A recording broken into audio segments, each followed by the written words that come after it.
Hello, YouTube divers. This is WaterDive122, and I want to welcome you all to yet another album review episode of Magic Metal Mondays.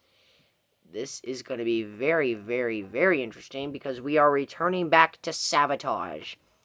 I know I've talked about Savatage albums nearly to death on this channel, especially on this YouTube series of mine. But Savatage, as a lot of you know, is freaking amazing, and they are underrated as I will get out. One of the most underrated metal bands of all time. And, I feel like they should be up there with some bands like, Halloween, maybe Iron Maiden, maybe Metallica, maybe Megadeth, maybe Slayer, bands like that.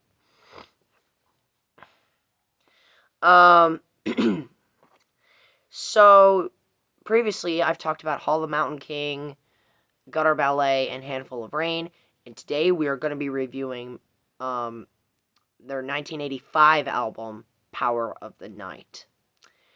Power of the Night, I am a huge fan of this record. As many of you all already know, based on my Savatage album rankings that I did a couple months ago, I placed this album at number 3 on my list, and oh my goodness gracious. Today, I re-listened to that album in preparation for this video, and my god, it is just as good as I remembered it. If not, maybe even a little bit better. John Oliva, the lineup, the musicianship on here is just so freaking good. You have John Oliva on vocals, Chris Oliva on guitar, Keith Collins on bass, and Steve Wachholtz on drums. This would be the final album to feature Keith Collins on bass before Johnny Lee Middleton joined the band for their next album. Now, would I say that this album was an improvement over their debut album and their EP? I would most definitely say so, because if you remember from my Savatage rankings, I placed the debut album Sirens quite low on the list, even though it's a really good album. Same thing with Dungeons Are Calling. As of right now, Dungeons Are Calling is my favorite EP of all time. I just prefer other albums, and it's enjoyable for what it is. It's, just like I said, I just prefer other albums.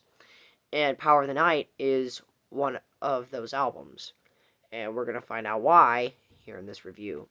The album opens up with the amazing, and I mean amazing, title track, Power of the Night, and this really was a good example of the unique progressive metal style and sound that Savatage had, especially early in their career. It's not quite as raw as the debut album was, or Dungeons Are Calling for that matter. But it's still freaking heavy, and it's dark, and that's probably the main thing that I love about this album, is that it is the most darkest, it is the most heaviest, well, one of the most darkest and one of the most heaviest Savatage albums of all time. It's just so freaking amazing, and I love the atmosphere that this album has to put out, and it's one of the reasons why it is my favorite. It is one of my favorite Savatage records. And the title track basically proves that on some moments. Like, the main riff of that song is, oh my god, so freaking amazing. It is just an amazing song. I love it. Track number 2 is the song Unusual. Unusual is a very, very, very, very, very strong track, and I personally consider it as one of the best songs on the album. It is just so top-notch, amazing.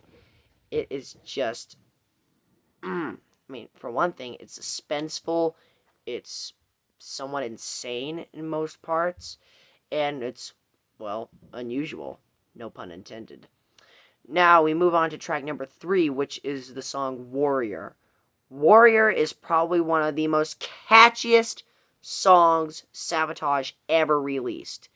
This song, especially in the chorus, it is so catchy that I guarantee you that if you listen to Warrior, like, either once or twice, it's going to be ringing and ringing and ringing in your head for, like, several hours. And you would want to listen, and you would want to sing along with John Oliva every time you listen to it. Track number 4 is Necrophilia. Necrophilia is also a very interesting track. The chorus is heavy, the verses are strong and heavy hitting. It's one of the songs that basically sums up the tone and the mood of this record, and it's one of the reasons why I love it. Track number 5 is a short little ditty called "Washed Out." I believe that's what it is. It's something like that. But it's a little bit over 2 minutes long. It's probably the shortest track on the album, and it's a good song. It's not a terrible song by any means. There's not a bad song on this album. But like with Warrior, it is catchy, but not as catchy as Warrior. I would probably say it's. I mean, when you look at all the songs Savatage released, I'd say it's probably just in the middle of the pack. Now, we're moving on to track number 6, which is Hard for Love, which, in my opinion, orchestrates Savatage's Van Halen influences, because the chorus basically sounds like a chorus sang by Van Halen. It definitely gives me those Running with the Devil moments from Van Halen's first album. Excuse me. Especially, with the type of tone that they were going for. And this is really one of those songs that kind of support my theory that Savatage was influenced by Van Halen. Or at least they were trying to go in that similar direction. Of course, we would eventually see Chris Squire use, like, Eddie Van Halen type of techniques in later albums. Like, I mean, just look at Hall of the Mountain King, or, Gutter Ballet, or there's even moments on this album that orchestrates his Van Halen influences. So, with that said, Hard for Love is a very, very, very, very strong track, and I love it. Moving on to track number 7, The Fountain of Youth. This is a very interesting song, as we get like a little bit of a hint to the title track, like it says the name of the album.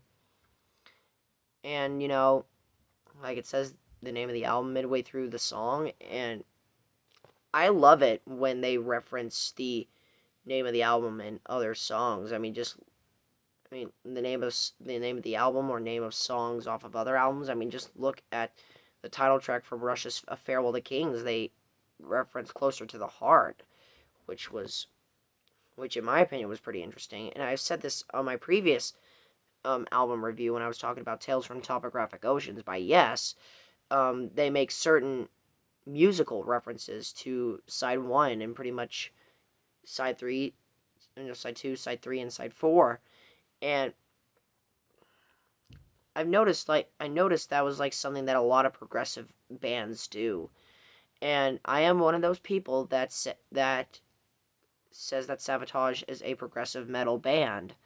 And, even though this album is not really, in my opinion, their most proggy, I would definitely say that it would be up there. It's not their most proggy, as I've said, but I do think it is up there with, albums like Gutter Ballet, or heck, even freaking Hall of the Mountain King, or even Sirens for that matter. Now, and Fountain of Youth is pretty much a good example, is pretty much a solid example of this, because, in my opinion, this is probably the most proggiest song off of this album. And, I do like progressive stuff. I mean, I do like progressive rock music, rock or metal, I love prog, for that matter. And Fountain of Youth, and that is one of the main reasons why I consider Fountain of Youth to be one of the more interesting songs on this record. And it's one of my favorites, actually.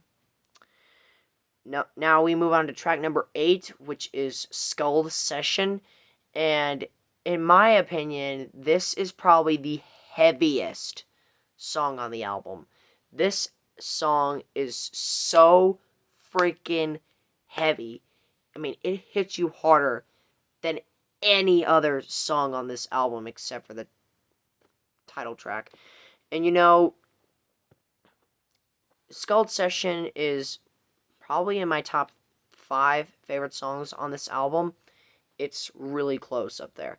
It's really up there. I love Skull Session. It is heavy. It is dark. It's menacing. And like I said with Unusual, or no, I'm sorry. Like I said with Necrophilia, it really sums up the mood and the tone of this album. Dark, heavy, and menacing. I've said it once. I might have said it once before, but I'll say it again.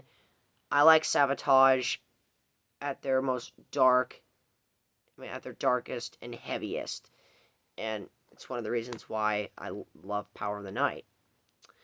And then moving on to track number 9, we got Stuck on You, which is probably the most underrated song on the album. This is a really, really strong song in my opinion. Yeah, it's not really as good as some other songs on this album, or even songs from other Savatage records.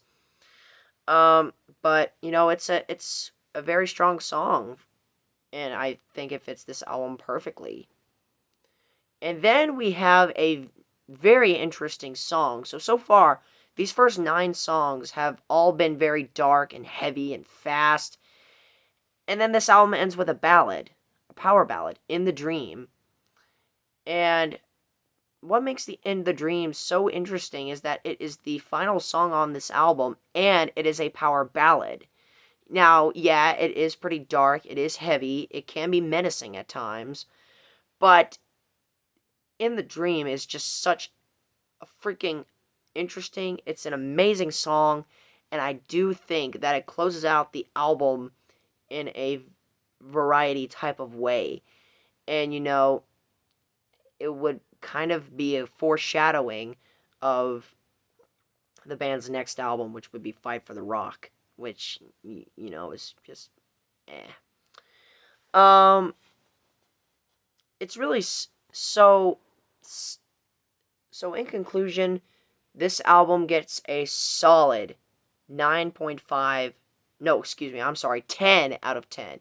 This gets a 10 out of 10. I love this record. This is a solid album.